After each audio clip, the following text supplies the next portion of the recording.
ದುರ್ಗೆಯ ಮೂರನೇ ಅವತಾರ ಚಂದ್ರಘಂಟಾದೇವಿಯ ರಹಸ್ಯ ಮತ್ತು ಕಥೆಯನ್ನು ತಿಳಿಯೋಣ ಬನ್ನಿ.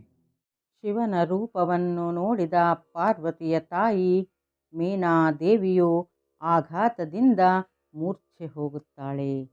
ಆ ಸ್ವರೂಪವಾದರೂ ಹೇಗೆ ಇತ್ತು? ಪಾರ್ವತಿಯು ಚಂದ್ರಘಂಟಾ ದೇವಿಯಾಗಿ ಪರಿವರ್ತನೆಯಾದದ್ದು ಏಕೆ? ಚಂದ್ರಘಂಟಾ ದೇವಿಯ ಪರಿವರ್ತನೆಯ ಕಥೆ ನೋಡೋಣ ಬನ್ನಿ.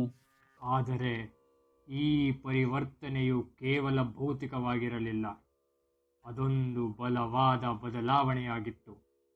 ಅದು ಆಕಾಶವನ್ನು ನಡುಗಿಸಿತು ಮತ್ತು ಅಲ್ಲಿ ನೆರೆದಿದ್ದವರ ಹಣೆ ಬರಹವನ್ನು ಬದಲಾಯಿಸಿತು.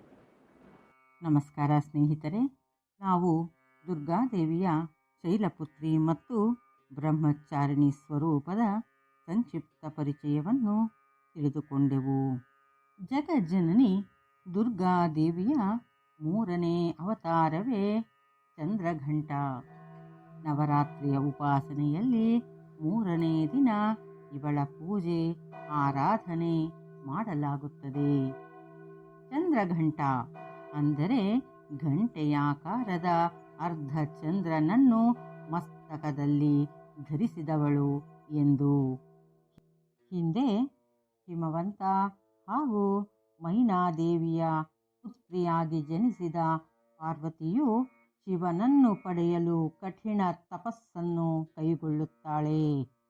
ಪಾರ್ವತಿಯ ಕಠೋರ ತಪಸ್ಸನ್ನು ಮೆಚ್ಚಿದ ಶಿವನು ಆಕೆಯನ್ನು ಮದುವೆಯಾಗಲು ಒಪ್ಪಿಕೊಳ್ಳುತ್ತಾನೆ. ಇದರಂತೆ ಹಿಮವಂತನ ಅರಮನೆಯಲ್ಲಿ ಮದುವೆಯ ಏರ್ಪಾಡುಗಳು ನಡೆಯುತ್ತದೆ. ಸ್ಮಶಾನವಾಸಿಯಾದ ಶಿವನು ತನ್ನ ಭಯಾನಕ ರೂಪದಲ್ಲೇ ತನ್ನ ಗಣಗಳೊಂದಿಗೆ ಮೆರವಣಿಗೆಯಲ್ಲಿ ಅರಮನೆಯನ್ನು ತಲುಪುತ್ತಾನೆ. ಆ ದೃಶ್ಯವನ್ನು ಒಂದು ಸಲ ಕಲ್ಪಿಸಿಕೊಳ್ಳಿ. ಮಹಾನ್ ಶಿವನು ತನ್ನ ಕಚ್ಚಾ ಅಡೆತಡೆ ಇಲ್ಲದ ರೂಪದಲ್ಲಿ ಭವ್ಯವಾದ ಅರಮನೆಯನ್ನು ಪ್ರವೇಶಿಸುತ್ತಾನೆ. ಈ ದೃಶ್ಯವು ಎಷ್ಟು ಆಘಾತಕಾರಿಯಾಗಿದೆ ಎಂದರೆ ಧೈರ್ಯಶಾಲಿ ಆತ್ಮಗಳು ಸಹ ಹೆದರಿದವು. ಬೂದಿಯಿಂದ ಮುಚ್ಚಲ್ಪಟ್ಟ ಶರೀರ, ಕೊರಳಿನಲ್ಲಿ ಸುತ್ತಿದ ಹಾವುಗಳು, ಗಂಟಿನಂತಿರುವ ಜಟಾಧಾರಿಯಾದ ಶಿವ, ಅವನೊಂದಿಗೆ ಭೂತಗಣಗಳು, ಋಷಿಮುನಿಗಳು, ಅಘೋರಿಗಳನ್ನೊಳಗೊಂಡ ವಿಚಿತ್ರ ಮೆರವಣಿಗೆಯನ್ನು ನೋಡಿ ಪಾರ್ವತಿಯ ತಾಯಿ ಮೇನಾದೇವಿಯು ಮೂರ್ಛೆ ಹೋಗುತ್ತಾಳೆ. ಗಾಳಿಯಲ್ಲಿ ಉದ್ವಿಗ್ನತೆ ವಿಪರೀತವಾಗಿತ್ತು.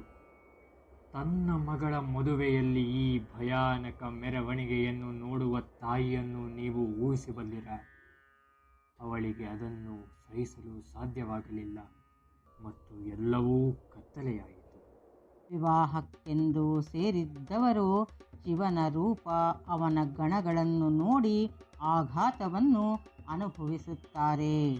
ಇದನ್ನು ಕಂಡ ಪಾರ್ವತಿಯು ಶಿವನಿಗೆ ಮುಜುಗರವಾಗದಿರಲೆಂದು ಭಯಾನಕ ರೂಪವಾಗಿ ಚಂದ್ರಘಂಟಾ ದೇವಿಯಾಗಿ ಪರಿವರ್ತನೆಯಾಗುತ್ತಾಳೆ. ಆದರೆ ಪಾರ್ವತಿಯು ಸಾಮಾನ್ಯ ವಧುವಲ್ಲ. ಇಂತಹ ಪರಿಸ್ಥಿತಿಯ ಮಧ್ಯದಲ್ಲಿ ಅವಳು ಹೊಸ ರೂಪವನ್ನು ತಾಳಿದಳು. ಪ್ರಕಾಶಮಾನವಾದ ಉಗ್ರವಾದ ದೇವತೆ ಚಂದ್ರಘಂಟ. ಚಿನ್ನದ ಮೈ ಬಣ್ಣವನ್ನು ಹೊಂದಿದ ಚಂದ್ರಘಂಟೆಯು 10 ಕೈಗಳನ್ನು ಹೊಂದಿದ್ದಾಳೆ. 8 ಕೈಗಳಲ್ಲಿ ತ್ರಿಶೂಲ, ಗದೆ, ಬಿಲ್ಲು, ಬಾಣ, ಖಡ್ಗ, ಕಮಲ, ಜಪಮಾಲೆ, ಕಮಂಡಲ ಹಾಗೂ ಒಂದು ಕೈನಲ್ಲಿ ಅಭಯ ಮುದ್ರೆ, ಮತ್ತೊಂದು ಕೈನಲ್ಲಿ ವರದ ಮುದ್ರೆ ಇಂದ ಸಿಂಹವಾಹಿನಿಯಾಗಿ ರೂಪ ತಾಳುತ್ತಾಳೆ. ತನ್ನ ಭಕ್ತರಿಗೆ ತಾಯಿಯಂತೆ ಆದಿಶಕ್ತಿಯು ಸಹಾನುಭೂತಿಯನ್ನು ತೋರುತ್ತಾಳೆ ಹಾಗೂ ದುಷ್ಟರಿಗೆ ಭಯಾನಕ ರೂಪದಲ್ಲಿ ಕಾಣಿಸಿಕೊಳ್ಳುತ್ತಾಳೆ. ಚಂದ್ರಘಂಟೆಯ ರೂಪ ತಾಳಿದ ಪಾರ್ವತಿಯು ಶಿವನಿಗೆ ಸುಂದರವಾದ ವರನ ರೂಪವನ್ನು ತಾಳಲು ಭಿನ್ನವಿಸುತ್ತಾಳೆ. ತನ್ನ ಶಾಂತ ಮತ್ತು ಶಕ್ತಿಯುತ ರೂಪದಲ್ಲಿ ಬೇರೆ ಯಾರಿಗೂ ಸಾಧ್ಯವಾಗದ ಕೆಲಸವನ್ನು ಅವಳು ಮಾಡಿದಳು. ಅವಳು ಮಹಾನ್ ಶಿವನನ್ನು ಅತ್ಯಂತ ಸುಂದರ ವರನಾಗಿ ರೂಪಾಂತರಗೊಳ್ಳಲು ಕೇಳಿದಳು ಮತ್ತು ಶಿವನು ಪಾರ್ವತಿಯ ಮಾತಿಗೆ ಒಪ್ಪಿದ. ಶಿವನು ಸುಂದರ ರೂಪ ತಾಳಿ ಆಭರಣಗಳಿಂದ ಅಲಂಕೃತನಾಗಿ ಕಾಣಿಸಿಕೊಳ್ಳುತ್ತಾನೆ. ಶಿವ ಹಾಗೂ ಪಾರ್ವತಿಯರ ವಿವಾಹವು ಸಾಂಗವಾಗಿ ನೆರವೇರುತ್ತದೆ. ಹೀಗೆ ಪಾರ್ವತಿ ದೇವಿಯ ಕಠಿಣವಾದ ತಪಸ್ಸನ್ನು ಮಾಡಿ ಶಿವನನ್ನು ಮದುವೆಯಾಗುವುದರಲ್ಲಿ ಸಫಲರಾಗುತ್ತಾರೆ. ಹೀಗೆ ದೈವಿಕ ಶಕ್ತಿಗಳ ಐಕ್ಯತೆಯು ನಡೆಯಿತು. ಇಡೀ ಬ್ರಹ್ಮಾಂಡವೇ ಈ ಮದುವೆಯನ್ನು ಸಾಂದರ್ಭಿಕವಾಗಿ ಆಚರಿಸಿತು. ಚಂದ್ರಘಂಟೆಯನ್ನು ಚಂದ್ರಿಕಾ ರಣಚಂಡಿ ಎಂದೂ ಕರೆಯುತ್ತಾರೆ.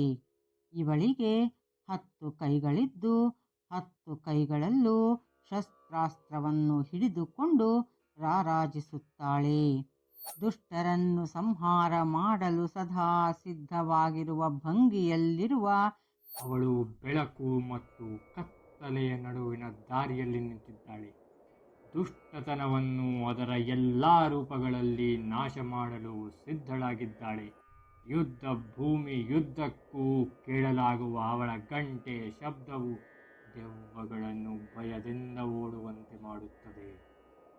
ಚಂದ್ರಘಂಟೆಯು ಶುಕ್ರಗ್ರಹದ ಅಧಿದೇವತೆಯಾಗಿರುತ್ತಾಳೆ.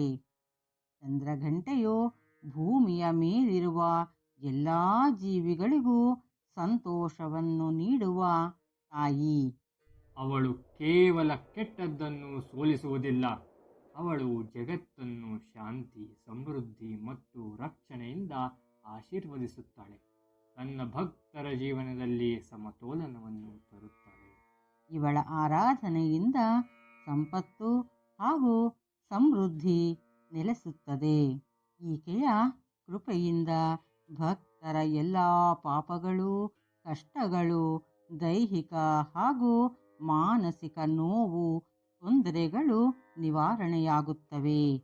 ಸಿಂಹವಾಹಿನಿಯಾದ ಈಕೆಯು ಭಕ್ತರಲ್ಲಿ ನಿರ್ಭಯತೆಯನ್ನು ಮೂಡಿಸುತ್ತಾಳೆ.